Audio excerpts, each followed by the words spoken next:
Topic है हमारा determination of profit and gain of profession.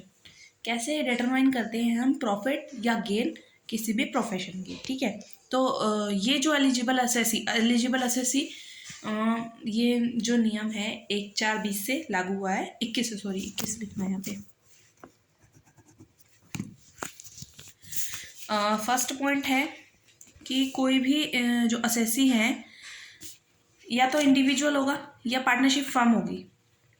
ठीक है, पार्टनरशिप फर्म होगी, कैसी होगी? लिमिटेड, वो अनलिमिटेड लाइबिलिटी वाली होगी। ठीक है, और जिसकी ग्रॉस टोटल रिसीव्ड ज़्यादा नहीं होंगी, 50 लाख से ज़्यादा नहीं होंगी, वो इसके अंडर आएगी।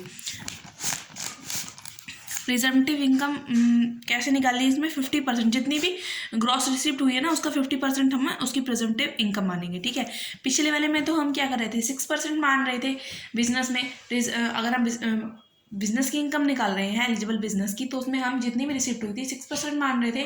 और अगर उसने इलेक्ट्रॉनिक मोड में अगर पेमेंट नहीं ली है, कैश में ली है, तो हम उसको 8% ग्रॉस, जितनी भी टोटल ग्रॉस रिसिप्ट हुई उसका 8%। लेकिन इसमें क्या होगा, अगर हम प्रोफेशन का कैलकुलेट कर रहे हैं तो जितनी भी उसकी ग्रॉस रिसिप्ट हुई है उसका 50% हम प्रेजेंटिव बेसिस पर उसकी इनकम मानेंगे। अदर प्रोविजन, कोई भी डिडक्शन अलाउड नहीं होगी, कोई भी डेप्रिसिएशन का अमाउंट अलाउड नहीं होगा।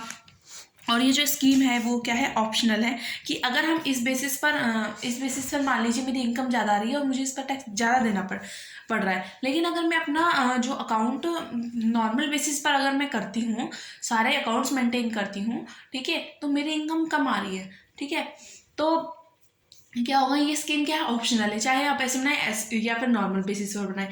अगर हम नॉर्मल बेसिस पर बना रहे हैं तो हमें सारे अकाउंट मेंटेन करने होंगे। ठीक है, हम प्रेजम्पटिव बेसिस इसलिए तो हम कैलकुलेट इसके थ्रू हम कैलकुलेट कर रहे हैं अपनी इनकम, क्योंकि हमने अकाउंट मेंटेन नहीं करे।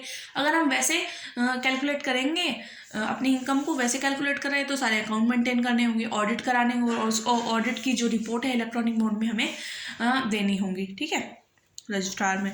ठीक है, फिर है determination of profits and gain of business of flying और लीजिंग एंड गुड्स कैरियज। इस टॉपिक को हम नेक्स्ट लेक्चर में डिस्कस करेंगे।